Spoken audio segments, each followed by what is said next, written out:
గత 2 రోజులుగా కొనసాగుతున్న సస్పెన్స్ కు తెరపడనుంది.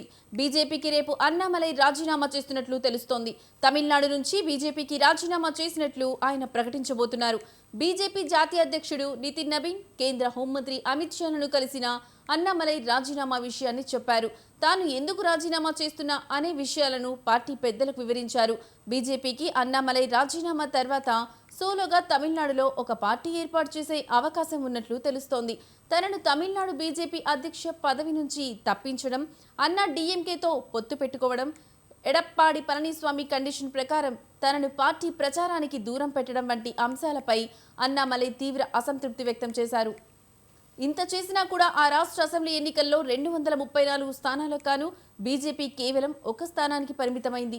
ఓట్ షేర్ కూడా గణనీయంగా పడిపోయింది. ఈ కారణాల వల్లే అన్నామలై రాజీనామా చేసినట్లు తెలుస్తోంది.